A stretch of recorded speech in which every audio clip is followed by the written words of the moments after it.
Hey guys, welcome back to my shop. This is going to be part 2 of my exotic car build. So for this episode, we're going to cover how I'm going to go about setting up a jig to make sure I get the A-arms where I need to on the new frame that I'm going to design, as well as look at some of the Tesla parts and see how those are going to work out for us. So if you're interested in that kind of stuff, stay tuned and we'll get started. Okay, so step 1, we've got to get this frame actually at the right ride height, and the ground would be considered the top of the frame rail here, or the chassis jig, and obviously this is the frame rail itself. So according to the service manual, the jack point right here, the car needs to be 6.22 inches or 158 millimeters off the ground. So we're going to make some blocks to actually stick under the frame rail here to make sure that we can get them to the right height. All right, so we've got our spacers cut. Now we got to jack the frame up and get them up under here so we can get it to the right ride height. So I'm going to use the gantry for that. All right, so I'm doing a lot of work by myself right now, so the only way I can really get things done is having this gantry. Probably one of the best things I've got in the shop right now, given the fact that I do have to do a lot of stuff by myself. So let's get this car jacked up and get the blocks under it.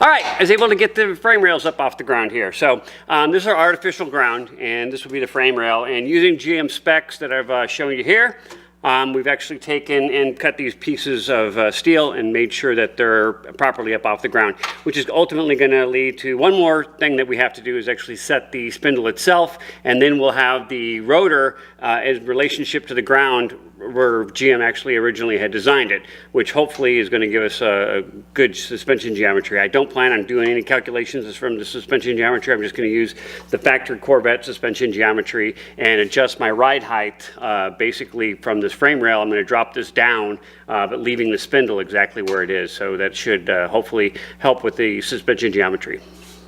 So up next, we got to set this last piece. Okay, so this next calculation is a little trickier. So I'll show you the diagram right here. And so you can see that GM is expecting us to take a measurement from the center point of this bolt here, or this eye, to the bottom of the bolt joint. So I think I'm going to set up my laser level so I can actually get a line going across here, and then I can take a calculation from that. I think that should work. The line here with at the bottom of the ball joint and to the middle of this point here, which is the factory size, should be 46 millimeters. I've got it basically as best as I can. It's a little hard to tell. It would be great if I had another laser pointer and I could actually measure the distance, but that's probably a little bit overkill. Really, all I'm trying to do is make sure that I'm in the ballpark. So I don't want to have the A-arms already out of spec, meaning too high or too low, because I'm going to build the new frame based on the suspension geometry of this old setup here. I would have liked to use this lower cradle, but unfortunately it's not going to work, especially if I could use this Tesla motor. The Tesla motor is actually wider. The frame's going to have to be widened from stock Corvette. And using the Lamborghini transmission with the Ford engine, I had to cut away a large section of this, and we'll kind of look at that here in a second. Okay, we've got to build this jig now to actually hold the suspension components up, because I actually want to be able to remove the frame. So we'll do a little time lapse and see how long it takes us to actually get this thing kind of constructed up with the jig.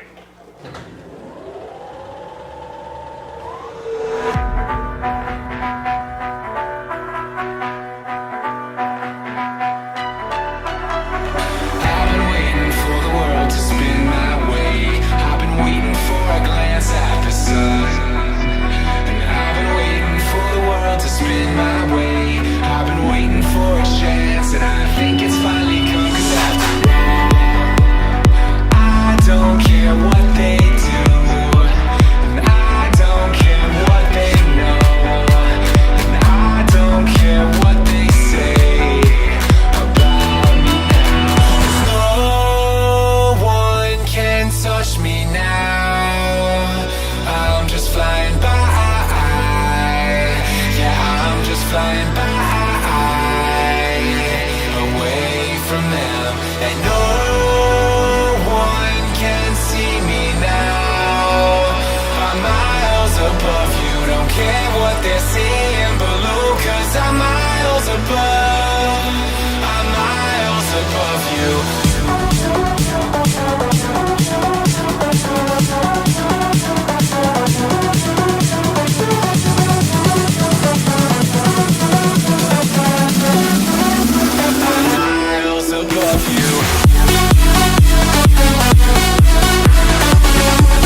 So I finally got them done. So this is the jig I made. I've got actually two of them, one for each side of the car. This is actually the rear end, and it holds the pickup points at factory locations, perfect factory locations. So this is actually related to the ground. This would be considered the ground, and this is actually how high they normally are off the ground.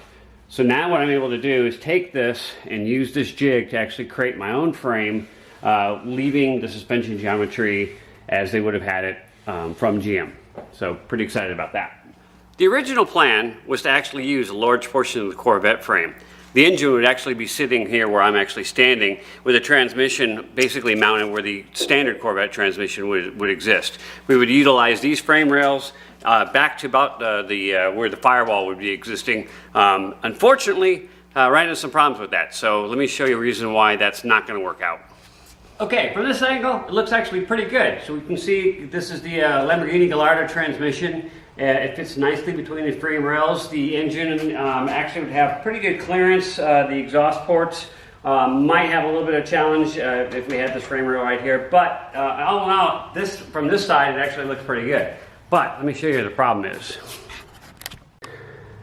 Okay, so let's take a look at one of these problem areas. So as you can see, we got the rotor. That's where the drive shaft would go. That drive shaft would then go through that area and actually made up to right there. As you can see, though, it actually would hit the frame rail. Even at the angle, even though it is going to be at an angle, it would still actually hit the frame rail. And there's actually no way to lower the transmission anymore, because it's actually hitting on the cross members of that of the lower subframe. So in essence, this lower subframe, or the rear subframe, is going to have to be completely gotten rid of, which is also why I built all this suspension component holders, so I can actually remanufacture this and get the transmission lower. Okay, on to another problem area. So as you can see here, this is the frame rail. This is the mimicking the factory ride height, which is about 6 inches, a little less than 6, or a little more than 6 inches. Now, the oil pan would technically be already below the frame rail. So that's actually a very deep oil pan from Ford Racing, but I'm going to actually probably have to go to a dry sump system, I think.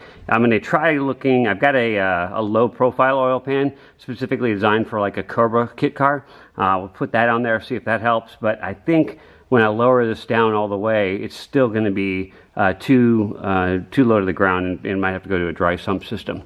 So that's problem area 2. Okay, so here's the final problem that we've got using any part of this chassis at all, this old Corvette C6 chassis. This is a subframe from a Tesla. If you remember at the beginning of the video series, I said we're not building one car, we're actually going to build two. One will be Tesla powered, one's going to be the Ford powered one.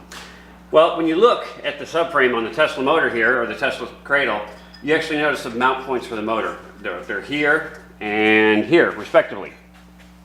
These mount points are already outside the Corvette chassis, so there's no way that we could actually get a Tesla motor mounted in the back of this Corvette's chassis in the first place. So, as I said, we're going to take these. I made these jigs to hold all the suspension points in place. We're actually going to take the steel chassis now and get rid of it and start designing where we need to. We'll actually have to cut this as well and space this out a little bit. And start building the chassis based on the engines that we've actually chose, the engine and the transmissions. So I think that's a good stopping point for video number 2. But as you can see, I've actually started making a frame rails up here with these mandrel bent 45s, which will obviously be in video number 3. If you have any comments or questions, please feel free to leave them below, and I'll do my best to answer them for you. One final note, if you haven't already, please consider subscribing. And if you'd like a little bit more timely updates, you can find me on Instagram at XS Motorworks. I try to get photos out there on a daily basis. So thanks again for watching.